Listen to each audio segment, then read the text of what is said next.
এক ছোট্ট শিশু মরুভূমির বুকে খেলছিল। হঠাৎ আকাশ থেকে নেমে এলেন এক ফেরেশতা। তারপর ঘটল এমন এক অলৌকিক ঘটনা যা বদলে দিল মানব ইতিহাসের ভবিষ্যৎ। রাসূলুল্লাহ সাল্লাল্লাহু আলাইহি ওয়াসাল্লামের বক্ষবিদারণ। দ্বিতীয়বার হালিমা সাদিয়ার নিকটে অবস্থানকালে শিশু মুহাম্মদের বয়স যখন ৪ বা ৫ বছর, তখন তার বক্ষবিদারণের বিস্ময়কর ঘটনা ঘটে। একদিন তিনি অন্যান্য শিশুদের সঙ্গে খেলছিলেন।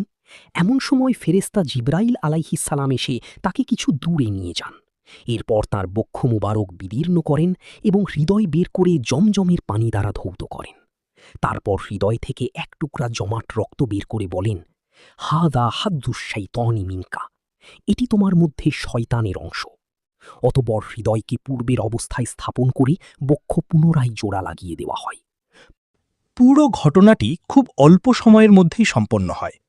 এ দৃশ্য দেখে তার সাথী শিশুরা ভীত হয়ে দৌড়ে হালিমা সাদিয়ার কাছে গিয়ে বলল, মুহাম্মাদকে হত্যা করা হয়েছে।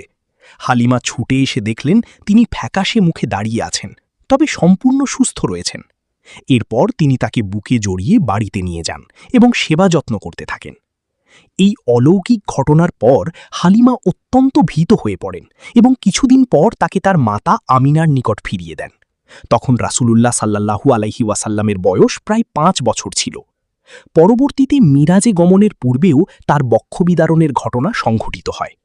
তথ্যসূত্র সহিহ মুসলিম হা ১৬২, সহিহ বুখারী হা ৩৪৪, ৩৮৮৭, মিশকাত হা ৫৮৫২, ৫৮৬২, ৫৮৬৪। আপনি যদি ইসলামিক ইতিহাস এবং ঈমান জাগানো গল্প ভালোবাসেন, তাহলে আমাদের চ্যানেলটি সাবস্ক্রাইব করুন।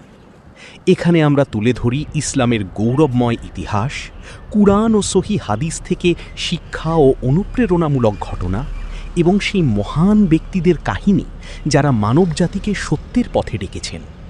আল্লাহ আমাদের সবাইকে দ্বীনের সঠিক জ্ঞান অর্জন ও তার উপর আমল করার তৌফিক দান করুন। আসসালামু আলাইকুম ওয়া রাহমাতুল্লাহি ওয়া বারাকাতুহু।